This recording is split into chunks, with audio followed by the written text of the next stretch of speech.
రానున్న ఎన్నికల్లో అనంతపురం జిల్లాలో టీడీపీ సత్తా చాటబోతోందా? వైఎస్ఆర్సీపీకి ఒక్క స్థానం కూడా దక్కే అవకాశం లేదా? ఈ విషయాన్ని వైసీపీ నేత పెద్దిరెడ్డి రామచంద్రారెడ్డి తేల్చి చెప్పారా అంటే అవుననే సమాధానం ఇస్తున్నారు కొంతమంది రాజకీయ విశ్లేషకులు.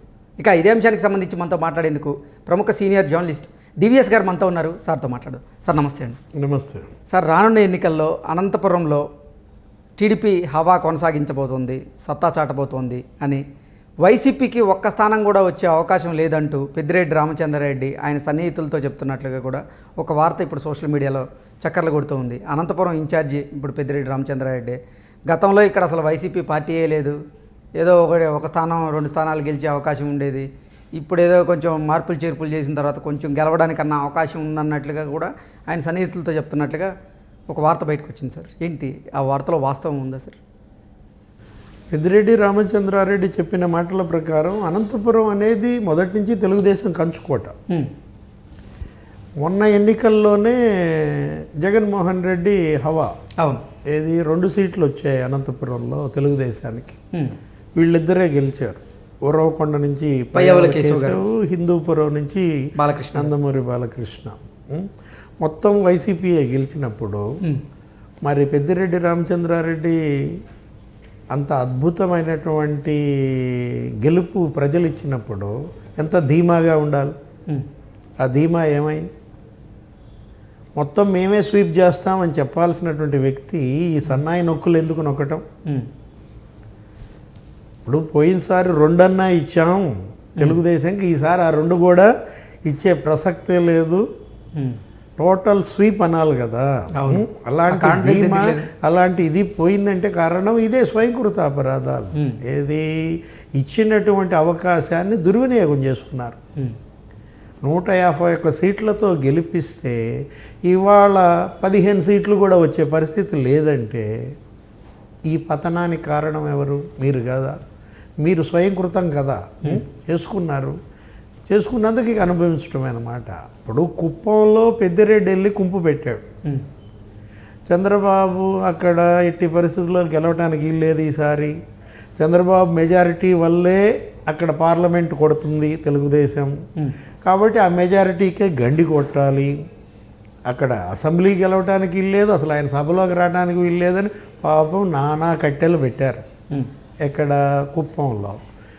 ఏమీ వర్కౌట్ కాకపోగా అసలు రేపు ఆయనకి 1,00,000 మెజారిటీ వచ్చేటట్టుగా వాళ్ళు టాస్క్ పెట్టుకున్నారు తెలుగుదేశం పార్టీ. ఎప్పుడు చూసినా ఆయనకు 60,000 తక్కువ వచ్చినా 40,000 మెజారిటీ వచ్చేది కుప్పంలో. వరుస పెట్టి 7 సార్లు గెలిచినాడు చంద్రబాబు. అలాంటిది ఇప్పుడు ఏం చేశారు? ఆయన్ని అరెస్ట్ చేశారు, జైల్లో పెట్టారు 53 రోజులు. కుప్పం ప్రజలంతా రగిలిపోతున్నారు. వాళ్ళ నాయకుడిని మరి ఇన్నిసార్లు గెలిపించి ఇన్ని ముఖ్యమంత్రులు చేసినటువంటి వాళ్ళ శాసనసభ్యుడిని జైల్లో పెడితే ఇక అక్కడి నుంచి సర్దుకొచ్చాడు ఎవరు? పెద్దిరెడ్డి. కుప్పం నుంచి ఖాళీ చేశాడనమాట. ఎక్కడికి వచ్చాడు ఇప్పుడు? హిందూపురంకి వచ్చాడు. అంటే బావ దగ్గర గెలికేసిందంత గెలికాను, బావమరి దగ్గర గెలుకుదామని చేరాడు. ఇది బాలకృష్ణతో పెట్టుకుంటే ఎట్లుంటుంది? మంట పుట్టుద్ది అనమాట. అనవసరంగా కొరివితో తలగోకోవటం అవుతుంది. ఏది హిందూపురం అంటే అది హిందూపురం కాదు, అది నందమూరిపురం అంటారు. అది ఎన్టీ రామారావు నియోజకవర్గం కదా. అక్కడ ఏంటంటే అసలు వాళ్ళు భక్తులు. ఏది రామారావుకి అసలు ఇంతవరకు హిందూపురంలో ఇంకో పార్టీ గెలవాల. ఇన్ని టర్మ్స్ 10-11 ఎలక్షన్లో తెలుగుదేశం పుట్టిన తర్వాత ఒకసారి హరికృష్ణ వీళ్ళెవరో గెలుచుంటారు. ఇప్పుడు వరుస పెట్టి బాలకృష్ణ గెలుస్తున్నాడు. ఆయన్ని ఓడించటం పెద్దిరెడ్డి తరం అవుతుందా? అసలు మనం అనుకుందాం. అది మీరు ఎత్తుకునేది కూడా ఎలాంటి ఎత్తుకోవాలి? చెయ్యగలిగినవి ఎత్తుకోవాలి తప్ప, మొయ్యగలిగినవి ఎత్తుకోవాలి తప్ప. కుప్పంలో చంద్రబాబును ఓడిస్తా, హిందూపురంలో బాలకృష్ణ ఓడిస్తా. అసలు నీ సంగతి నువ్వు చూసుకో, నువ్వు గెలిస్తే చాలు కదా. ముందు ఏదైనా సరే పెరగకూడనంత పెరిగితే ఆ అంగం తెగ అవతలపడుతుంది. ఇది పరిణామవాదం. డార్విన్ చెప్పినా ఎవరు చెప్పినా అదే అన్నమాట. ఇప్పుడు మరీ అంత ఎక్కువ పెరగకూడదు. ఇప్పుడు 151 సీట్లకు పెరిగింది, పెరగకూడనంతా పెరిగింది కాబట్టి ప్రజలు ఇప్పుడు కత్తిరేయటానికి సిద్ధంగా ఉన్నారు. ఒక అనంతపురం కాదు నేను అనేది, ఇప్పుడు రాయలసీమ మొత్తం ఈ 5 ఏళ్లలో ఏం చేశారు? ఇప్పుడు నిన్న మొత్తం 52 అసెంబ్లీ నియోజకవర్గాలకు గాను 49 స్థానాలు కట్టబెట్టారు వైఎస్ఆర్సీపీ గతంలో. 49 సీట్లలో వైసీపీని గెలిపిస్తే ఎన్ని వేల కోట్లతో అక్కడ ప్రాజెక్టులు కట్టాలి, ఎన్ని వేల కోట్లతో అక్కడ రోడ్లు వేయాలి, ఎన్ని లక్షల ఇళ్ళు అక్కడ కట్టాలి పేదలకి. నీకు ఇంత మెజారిటీ ప్రజలు అందుకే కదా నిన్ను గెలిపించింది. నువ్వేదో ఊడబీకుతావు పగలదీస్తావు అని చెప్పి నీకు ఇంత మెజారిటీ కట్టబెడితే ఇవాళ సీమద్రోహి అనే చెడ్డ పేరు తెచ్చుకోవాలా? మీ తండ్రి రాజశేఖర్ రెడ్డి ఇలా చేశాడా? ఇదే జగన్మోహన్ రెడ్డి పాదయాత్ర చేస్తూ ప్రతిపక్ష నాయకుడిగా ఉన్నప్పుడు ఆ ఓదార్పు యాత్ర వాటన్నిటిలో ఏమని ప్రచారంలో తిట్టేవాడంటే, మా నాన్న రాజశేఖర్ రెడ్డి హంద్రీ నీవాకి 4,000 కోట్లు ఖర్చు పెట్టాడు, నువ్వెంత ఖర్చు పెట్టావు చంద్రబాబు? మా నాన్న గాలేరు నగర్కి ఇంత ఖర్చు పెట్టాడు, నువ్వెంత ఖర్చు పెట్టావు చంద్రబాబు అంట. ఇప్పుడు అది తిరగబడింది, రివర్స్ అయింది. ఇప్పుడు చంద్రబాబు ప్రచారం చేస్తున్నాడు, ప్రాజెక్టులపై యుద్ధ పేరు ప్రకటించి ఏమన్నాడు, రాయలసీమలో నేను 12,000 కోట్లు ఖర్చు పెట్టా, గాలేరు నగరి హంద్రీ నీవా ఈ ప్రాజెక్టులకి నువ్వెంత ఖర్చు పెట్టావు జగన్మోహన్ రెడ్డి 5 ఏళ్లలో అంటున్నాడు. ఆయన 12,000 కోట్లు ఖర్చు పెడితే దానిలో ఇతను 4వ వంతు ఖర్చు పెట్టలేదు. మరి ప్రజలు ఎలా ఆదరిస్తారు?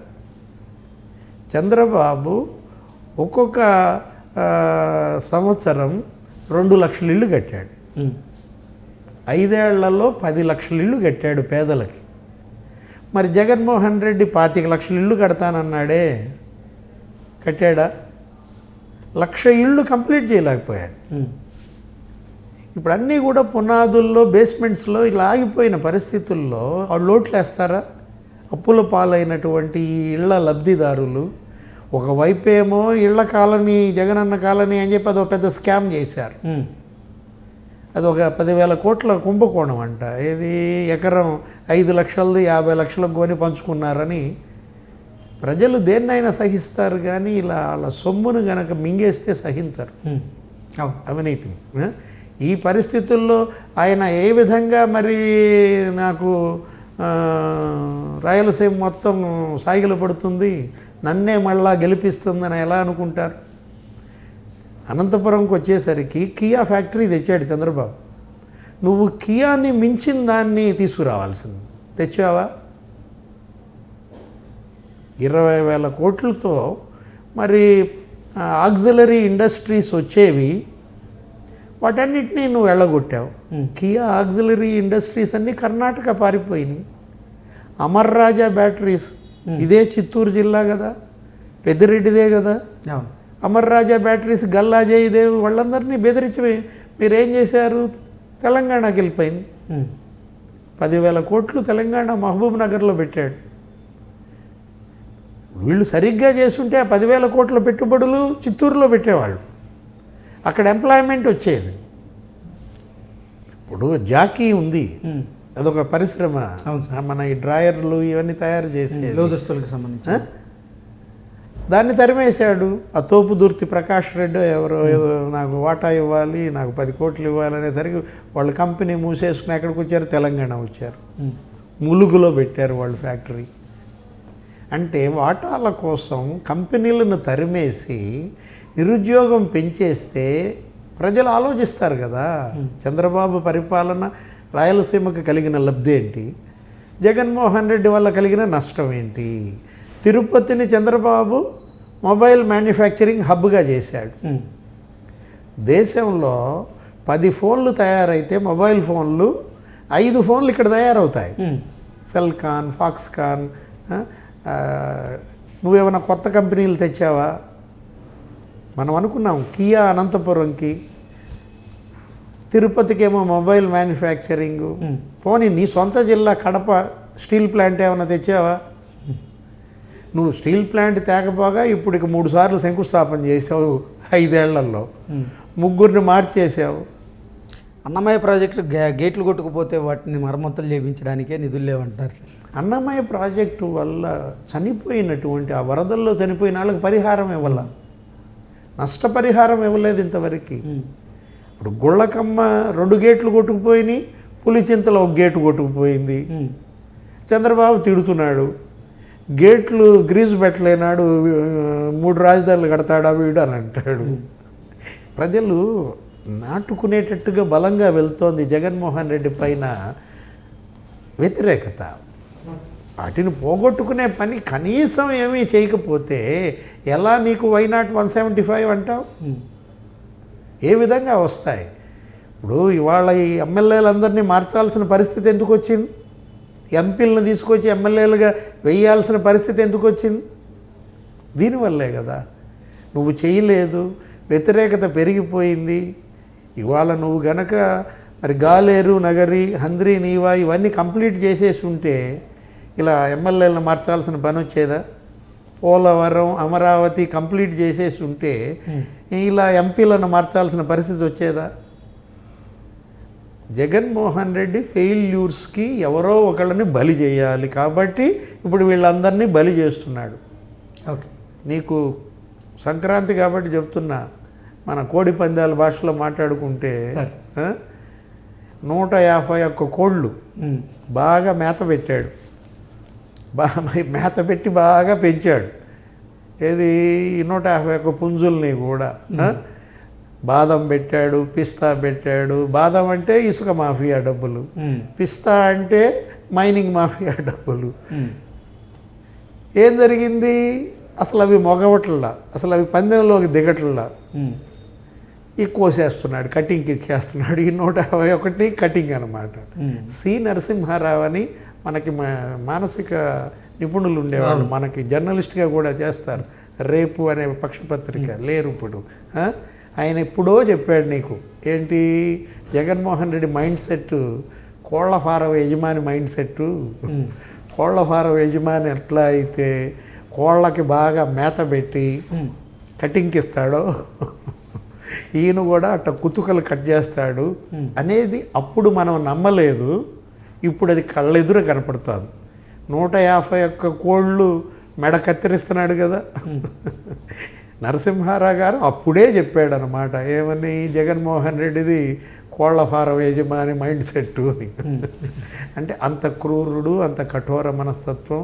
తన లాభం కోసం దేన్నైనా బలి చేస్తాడు, కుటుంబాన్ని బలి చేస్తాడు, పార్టీని బలి చేస్తాడు, రాష్ట్రాన్ని బలి చేస్తాడు, ప్రజలనే బలి తీసుకుంటాడు అనేది ఆయన అప్పుడే హెచ్చరించారు. ఇప్పుడు అది నిజమైంది.